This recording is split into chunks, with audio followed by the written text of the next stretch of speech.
देश नीति केवल सच्ची और पक्की खबरें। साहब ने तो देश का बेड़ा गर्क करने का पूरा प्लान तैयार कर लिया है। अपने मित्र अडानी और अंबानी को दे रहे हैं छूट, लेकिन देश के आम नागरिकों से वसूला जा रहा है भारी टैक्स। राहुल गांधी ने साहब की इस चाल को पूरे देश के सामने ला दिया है। साहब की पूरी पोल पट्टी खोलकर रख दी गई है।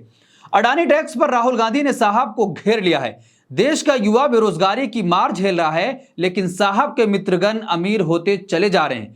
देश का युवा बेरोजगारी की वजह से हताशा में जी रहा है, लेकिन साहब अपने मित्रों का टैक्स माफ करके मजे में हैं। वादा करके आए थे कि हर साल 2 करोड़ रोजगार मिलेगा, लेकिन देश के युवाओं के हाथों में झुनझुना पकड़ा दिया गया है। स्वागत है आप सभी का देश नीति में। मैं असरार अहमद। आज हम बात करेंगे कि जिस तरीके से प्रधानमंत्री नरेंद्र मोदी ने अपने खास मित्रों के टैक्स को माफ कर दे रहे हैं, अगर उन पर टैक्स लगा दिया जाए तो इससे देश के कितने लोगों का भला हो सकता है। एक रिपोर्ट सामने आई है जिसमें यह दावा किया गया है कि अगर अडानी और अंबानी पर टैक्स लगा दिया जाए तो कई लाख शिक्षकों की सैलरी दी जा सकती है। सिर्फ एक अमीर अडानी पर ही अगर यह टैक्स लगाया जाए तो 50 लाख से अधिक लोगों को उनकी सैलरी दी जा सकती है। जो खबर है, गौतम अडानी के लाभ पर एकमुश्त टैक्स लगाए सरकार तो 50 लाख शिक्षकों को मिल सकती है सैलरी। ऑक्सफैम इंटरनेशनल की रिपोर्ट में कहा गया है कि सिर्फ 1 अरबपति गौतम अडानी को 2017 से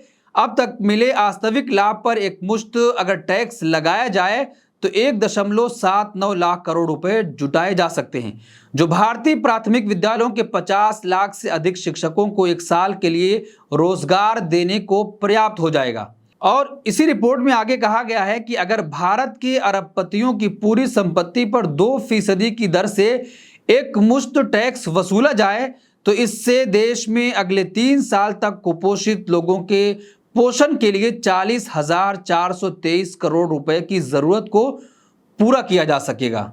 तो एक तरफ प्रधानमंत्री नरेंद्र मोदी के खास मित्र हैं जिनके टैक्स को माफ कर दिया जाता है, और दूसरी ओर देश के वो आम लोग हैं जिनसे भारी भरकम टैक्स वसूला जा रहा है, चाहे वो जीएसटी के नाम पर हो चाहे दूसरी चीजों के नाम पर हो।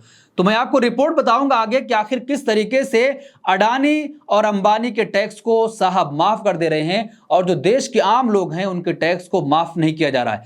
देश का युवा बेरोजगारी की वजह से आज परेशान है। हर दिन ऐसी खबरें आ जाती हैं कि जहां पर सुसाइड कर लिया जाता है, लेकिन उनके टैक्स को माफ नहीं किया जाता है। अब आगे रिपोर्ट में देखिए कि क्या कुछ लिखा गया है। ऑक्सफैम इंडिया के सीईओ अमिताभ बेहर ने कहा कि देश के हाशिए पर पड़े लोगों में शामिल दलित, आदिवासी, मुस्लिम, महिलाएं और अनौपचारिक क्षेत्र के श्रमिक पीड़ित हैं, जो सबसे अमीर लोगों के अस्तित्व को सुनिश्चित करते हैं। उन्होंने कहा कि गरीब अधिक टैक्सों का भुगतान कर रहे हैं। अमीरों की तुलना में जरूरी वस्तुओं और सेवाओं पर अधिक खर्च किया जा रहा है। समय आ गया है कि उन्होंने आगे कहा कि समय आ गया है कि अमीरों पर टैक्स लगाया जाए और यह सुनिश्चित किया जाए कि वे अपने उचित हिस्से का भुगतान करें।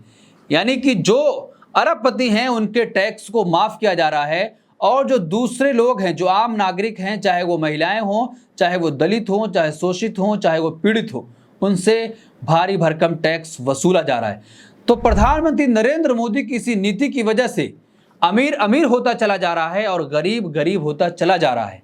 तो जिस तरीके से नेता विपक्ष राहुल गांधी ने अडानी टैक्स पर निशाना साधा है, जम्मू कश्मीर में एक रैली को संबोधित करते हुए राहुल गांधी ने साफ तौर पर कहा कि आज हर चीज अडानी को दी जा रही है। अगर आप एयरपोर्ट पर जाएंगे तो अडानी टैक्स, अगर आप सेब खरीदेंगे तो अडानी टैक्स, अगर आप सेना में कोई चीज आज जब खरीदी जा रही है तो उस पर भी अडानी टैक्स। उन्होंने कहा कि अगर आप मोबाइल खरीदेंगे तो अंबानी टैक्स। यानी कि साहब के 2 ही खास मित्र हैं जिनको भारी भरकम छूट मिल रही है और वो अपना बिजनेस कर रहे हैं। अब देखिए, खबर यह है कि अडानी टैक्स का जिक्र करते हुए राहुल गांधी ने कहा कि आज देश के हर इंडस्ट्री पर अडानी टैक्स लिया जा रहा है। एयरपोर्ट पर अडानी टैक्स, पोर्ट पर अडानी टैक्स, सड़क पर अडानी टैक्स, अनाज पर अडानी टैक्स, सेना के हथियार पर भी अडानी टैक्स और कारतूस पर भी अडानी टैक्स लगाया जा रहा है। उन्होंने आगे कहा कि गलत जीएसटी ने लाखों बिजनेस खत्म कर दिए हैं। राहुल गांधी ने कहा कि कश्मीर के बिजनेस और प्रोडक्शन को पूरे देश से जोड़ा जाता है, लेकिन भारतीय जनता पार्टी सरकार ने इस सेंट्रल हब के रोल को पूरी तरीके से खत्म कर दिया है। यहाँ की एमएसएमईज और इंटरप्रेन्योर की रीढ़ तोड़ दी गई है। जब तक जम्मू कश्मीर के एमएसएमईज क्षेत्र में अपने पैरों पर खड़े नहीं होंगे तब तक यहां रोजगार पैदा नहीं हो सकता है। आगे राहुल गांधी ने कहा कि आज देश की सरकार अडानी और अंबानी जैसे अरबपतियों के लिए चलती है।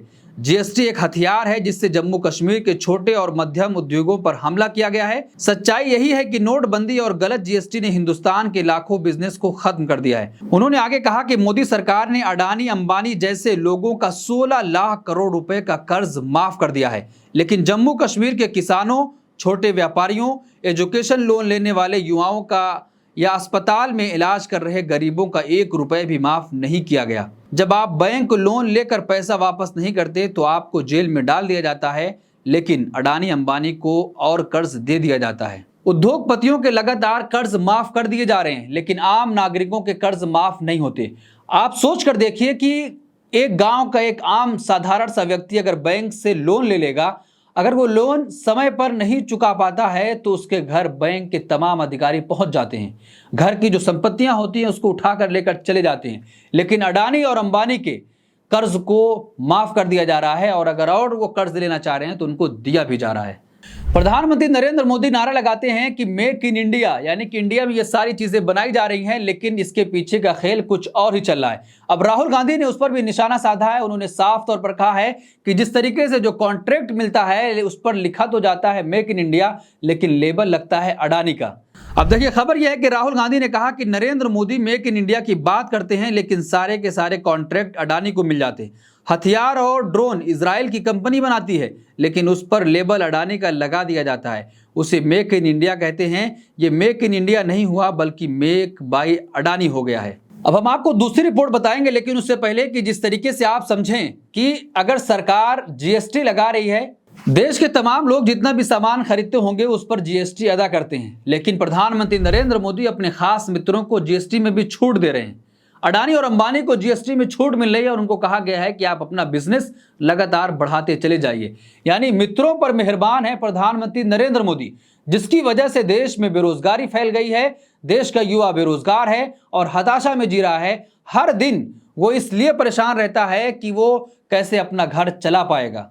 अब खबर है कि सरकार ने अडानी ग्रुप से जीएसटी ना वसूलने को लेकर बड़ा फैसला कर लिया है। इससे अडानी ग्रुप को काफी राहत मिल गई है। एयरपोर्ट अथॉरिटी ऑफ इंडिया का कहना है कि अडानी ग्रुप को जयपुर अंतर्राष्ट्रीय हवाई अड्डे के संचालन के ट्रांसफर पर कोई जीएसटी लागू नहीं होगा। अडानी ग्रुप ने एयरपोर्ट अथॉरिटी ऑफ इंडिया से जयपुर इंटरनेशनल एयरपोर्ट के संचालन और मैनेजमेंट की पूरी जिम्मेदारी अपने हाथों में ले ली है। एयरपोर्ट को भारत सरकार ने 50 साल के लिए अडानी ग्रुप को लीज पर दे दिया है। इसीलिए अडानी ग्रुप से इस मामले में जीएसटी वसूल नहीं की जाएगी। यानी कि प्रधानमंत्री नरेंद्र मोदी अपने मित्र पर यहां भी मेहरबान हो गए हैं कि आपसे जीएसटी नहीं ली जाएगी, आप आराम से एयरपोर्ट 50 साल तक ले लीजिए और चलाइए, आप टेंशन न लीजिए क्योंकि आपका मित्र बैठा हुआ है। अब अगर प्रधानमंत्री नरेंद्र मोदी जितने भी अरबपति हैं उन पर टैक्स लगाने लगे तो उससे क्या देश का फायदा होगा, हम आपको वो भी बताएंगे। रिपोर्ट में यह कहा गया है कि भारत में $1 बिलियन से अधिक की संपत्ति रखने वालों की संख्या 167 से ज्यादा है। अगर सरकार इनसे हर साल सिर्फ 2% वेल्थ टैक्स लेती है तो 1.5 लाख करोड़ रुपए की इनकम हो जाएगी। ये देश की जीडीपी का करीब 0.5% होगा। इससे देश में स्कूल, हॉस्पिटल और जैसी तमाम चीज़ों की ज़रूरतों पर निवेश किया जा सकेगा। तो जब साहब ही किसी पर मेहरबान हो जाएं तो फिर उसको आगे बढ़ना ही है। आए दिन ऐसी खबर आती है कि एशिया के सबसे अमीर अडानी और अंबानी बन गए हैं, लेकिन यह खबर क्यों नहीं आती कि देश का एक आम नागरिक भी अमीर बन सकता है, क्योंकि अमीरों से टैक्स वसूला जा रहा है, उनके कर्ज माफ नहीं किए जा रहे। लेकिन यहाँ पर जो प्रधानमंत्री नरेंद्र मोदी के खास मित्र हैं उनके टैक्स माफ कर दिए जा रहे हैं। तो इस पूरे मामले पर आप क्या सोचते हैं, आपकी क्या राय है? कमेंट बॉक्स अपनी राय जरूर दीजिएगा और ऐसी तमाम खबरों के लिए देखते रहिए देश नीति।